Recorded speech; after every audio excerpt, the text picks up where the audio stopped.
Pinalambot ko lang tong sago na to. Ito yung sago. Ayan, okay na to. Set aside na natin to. Gagawa tayo ng gelatin. Mga 4 na ganito. Water, yung gamit natin galing sa gripo. Or powder na gulaman. Yung white. Wala pang apoy yan. Half cup na brown sugar. And haluluin lang natin hanggang sa mahalo lahat bago natin i-open yung stove. 1 teaspoon na OB powder. Say 0 po OB flavor. Ang bango niya, obing-ubi. Haluin lang natin. Wala pa rin apoy ito. Pag nahalo na lahat ng ingredients, saka pa lang natin i-open yung kalan. There you go. Open na natin yung kalan. So, haluin lang natin ang haluin itong ginagawa natin. Hindi naman natin ito pakukuluan ng pakukuluan. Kasi halo lang natin. Una, kaya okay na to.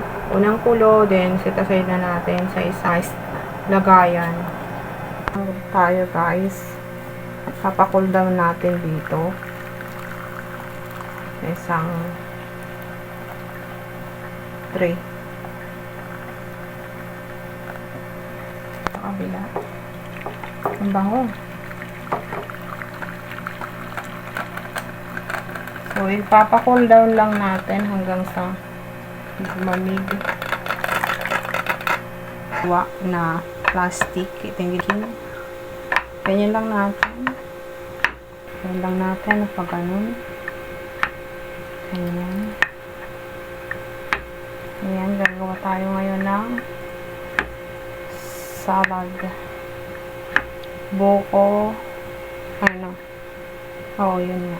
Gelatin. Buko, sago, salad. Salad. Okay. So, guys, ayan na natin. Pagsamasamahin na natin yung mga ingredients. Ayan, gagawa tayo ng salad. Natin yung sago. Haluin lang natin ito. Then yung buko.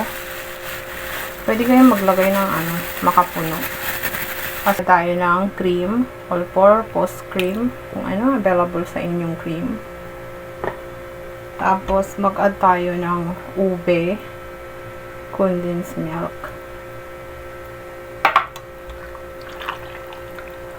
Wow. Ito na yung ating ube, jelly, gulaman, buko salad. Wow. Tawag natin to sa ref for the few hours bago natin i-serve. Wow. Wow. Ang yummy niya. Tingin pa lang, ang yummy na. Mag-add natin ng ube condensed. Mga guys, 1 cup na ube condensed milk. Ayan, enough na yun. Nabibirbang ako sa lasa. Sarap! Yan lang natin dito. Tapos, ipipreach lang natin. Papalamigin lang natin. To serve, guys.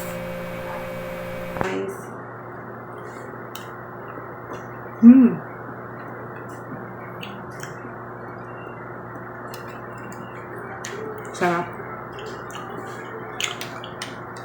Lalo at malamig.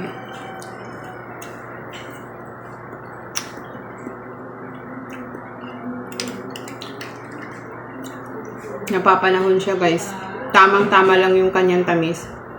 Perfect this coming holiday. Thank you guys for watching. Please subscribe to my YouTube channel and follow my Facebook page. If you buy something, please click the yellow basket in my TikTok shop. Bye guys. Thank you.